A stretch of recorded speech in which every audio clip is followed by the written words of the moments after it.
yes, you can get in front of the right people. You haven't tried hard enough.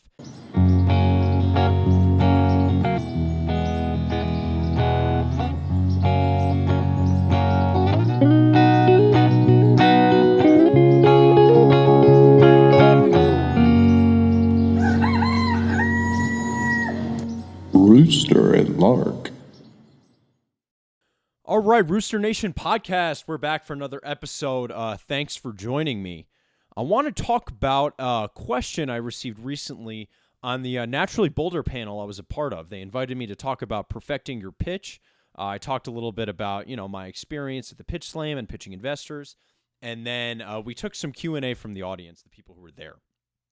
And I got a question that's been on my mind that I wanted to talk about on the podcast. And the person raised their hand. Person raised their hand and they asked, I can't get in front of the right people. How do I get in front of the right people? What's the best way to pitch these buyers? And to me, I think there was a fundamental flaw there with the thinking that you cannot get in front of the right people. And I didn't want to, bring it up and say that at the thing, but I did say something to the effect that, yeah, you can get in front of the right people. But fundamentally, I hear a lot of people say, I cannot get in front of the right people. I need someone to open those doors for me. And I think that is a bunch of BS. I think that's an excuse. And I want to tell you why. First off, yes, you can get in front of the right people. You haven't tried hard enough. That is my fundamental belief. I got in front of the right people. I didn't have any connections. I didn't have any, family members or investors or brokers to do it for me.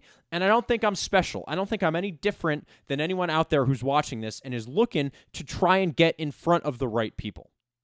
So let me break it down for you how I did it. I'm going to tell you how you can get in front of the right people. And then I don't want to hear that excuse anymore that I need someone to open doors for me or I can't get in front of the right people. So let's get started with the old rooster and how I did it. I started at the farmer's market. About 2 weeks into the farmer's market, I said, I better find some freaking grocery stores. Otherwise, I'm going to be out of business when the farmer's market's over.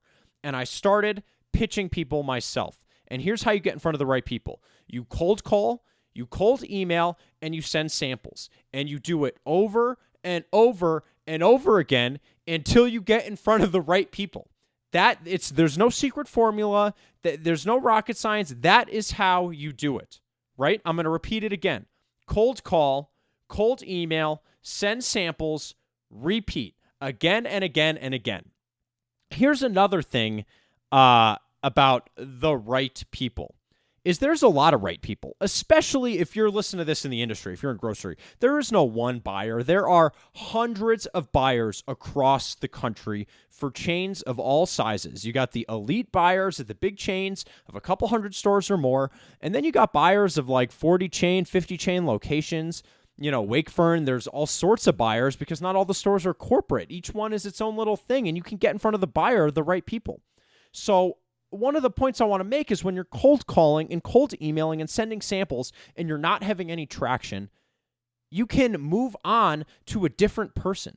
Don't get fixated on one account just because that buyer didn't resonate or they're ignoring you or even you met with them and it didn't go well. Don't say, oh, the right people didn't like me. Move on. Find somebody else. Find a different chain. Find a different buyer. I think about when we expanded past the Rocky Mountain region, we had gotten into Whole Foods and natural grocers, and we hit up all the local stores. We talked to all the small buyers, and I needed more stores in different parts of the country. And here's how I spent my days. I woke up, I sat down on my computer, I went on Google Maps, and I picked a state. Let's call it California. I started at the north, and I worked my way down, and I searched grocery stores. And when I found a new grocery store, I go to their website, I look for the name, I look for the number, I say, is there a page for new vendors, how to get in contact with them? If there is, great. There's my procedure for how to get in touch with the right people.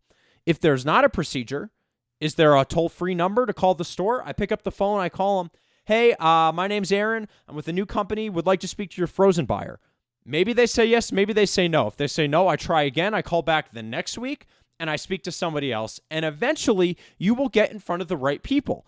And that is what happened to me. I did this for months, and after 6-8 months of grinding away every day, cold call, cold email, cold sample, boom, we expanded 9 to 10 months later, and we went from about 75 stores to about 180 stores just because of that. Cold calling, cold email, cold sampling. So many people said no during that time, and so many people ignored me. I didn't care. I moved on. I found a better lead. If you keep calling the corporate number and you really can't get through to anyone at Kroger or Walmart, forget it. Move on. Find another buyer. So this is kind of my whole MO. I think it's a big excuse to say you can't get in front of the right people. And I also think it's a big excuse to say, oh, well, I emailed once and no one got back to me. These people are busy. They're inundated with hundreds, if not thousands, of product submissions each year. And you need to be on top of your game and continue to cold call. Squeaky wheel gets the oil. Isn't that the old saying? You just got to be persistent. If you're unsuccessful, move on. Find someone else. Reapproach in a few weeks, a few months. It could be a totally different buyer who you kick it off with. So don't give up hope. I want to talk about this other thing that people have been doing where they pay somebody to get them in front of the right people. Let's call it a sales broker. Let's call it a sales consultant. Let's call it basically those two things. I think this is an absolute fundamental mistake. I did not use a sales broker until really 2018. Like I started in 2014, 4 years after I started. And their goal was not to go out and pitch these big accounts and bring accounts to the table. Their goal was to manage my existing accounts and pitch independent retailers kind of at the DC level and the store level to build out my independent network. You know, it's not on the brokers to introduce you to the right people. And when I see people go to a broker and say, you know, oh, the broker promises, I'll get you into Sprouts, I'll get you into Whole Foods, I'll get you into Stop and Shop, I'll get you into Ralph's, I'll get you into all the big stores, 9 times out of 10, it doesn't work out, and here's why. The brokers are representing hundreds of brands, and they don't care about your brand. That's the God-honest truth. When they have 100 brands in their portfolio, and they go into a meeting with the Sprouts buyer, are they going to talk about your product? Are they going to talk about the product that's already in Sprouts doing a couple million a year in that chain? So I think you got to be real with yourself that these sales brokers are not going to be your cure to sales. There's no substitute for getting out there, making the connection with the buyer, and cold calling. I also talk to people who have spent $5,000, $6,000, $10,000 a month retainer on brokers, and they're beyond unhappy with the result. They say they're flying around the country to go to the sales meetings with the brokers. That is outrageous. What are you paying them for?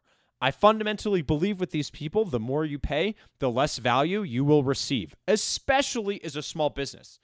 The first question I would ask any sales broker, how many brands are in your portfolio?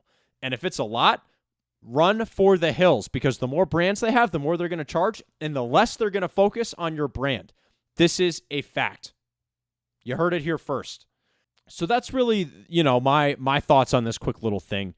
Cold call, cold email, grind it out, speak to the right people. You can do it yourself, and don't go hire it out, because you're going to blow a lot of money, and you're going to be very, very disappointed with the results, and you're going to be licking your wounds from all the cash you lost on trying to make that happen. So thanks for watching the podcast, getting my thoughts on this particular issue, this particular problem. And if you have any questions about how to cold email, cold call, feel free to connect with me, shoot me a message. I'll give you my tips. But these are the lessons that I want to impart. There are no excuses. You can do it, and don't hire it out. Rooster Nation, thank you for checking in, listening to another episode, and I will catch you next time. Take it easy.